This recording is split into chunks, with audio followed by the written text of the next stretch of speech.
তৃণমূল আমলে দুর্নীতির গেরো এমন যে বাচ্চাদেরও কিন্তু রেহাই মিলছে না। কেন বলছি?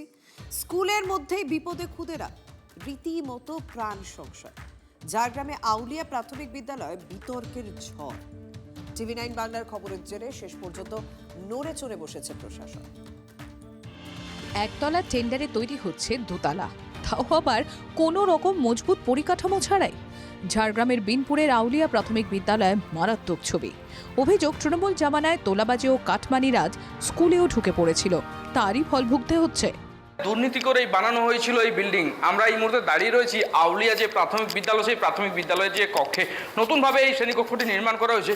কিন্তু একবার দেখাবো, 5 ইঞ্চির যে দেওয়াল, সেই দেওয়ালকে নির্মাণ করা হয়েছিল, এই দেওয়ালটা নিরাপদ নয়, কারণ ঢালাই যে রড দেওয়ার কথা, সেই রড কিন্তু দেওয়া হয়নি, আর যার ফলেই বিপদের আশঙ্কা দেখেছিলেন গ্রামবাসীরা। 5 ইঞ্চির দেওয়াল দিয়ে ঢালাই করে দিয়েছে বিনা রডে। আগের সরকারের আমলে দুর্নীতি তোলাবাজি দুইছিল। যার জন্য তার জন্য ভিডিও সাহেব এসে আমরা আগে অনেকদিন আগে অবজেকশন দিয়েছিলাম। দুর্নীতি তো অবশ্যই হয়েছিল, যার জন্যই বিডিও এবং জয়েন্ট বিডিও সাহেব এসেছিলেন ভিজিটে। ওটাকে মানে যাতে নষ্ট না হয়ে যায়, ধসে না পড়ে যায়, সেটা ব্যবস্থা করার জন্য বিডিও সাহেব কন্ট্রাক্টরকে নির্দেশ দিয়ে গেছেন। মজবুত পরিকাঠামো তৈরির নামে যা খুশি করা হয়েছে। খুদে পড়ুয়াদের নিয়ে এ কেমন ছেলে খেলা? প্রশ্ন অভিভাবকদের। স্কুলের প্রধান শিক্ষিকা অবশ্য দায় ঝেড়ে ফেলতেই ব্যস্ত। আমি তো গ্রামের লোককে, তো কিছু লোককে ভিসি কমিটি আমার তাকে দায়িত্ব দেওয়া হয়েছিল, আমার পাশাপাশি লোকদের দায়িত্ব দেওয়া হয়েছিল।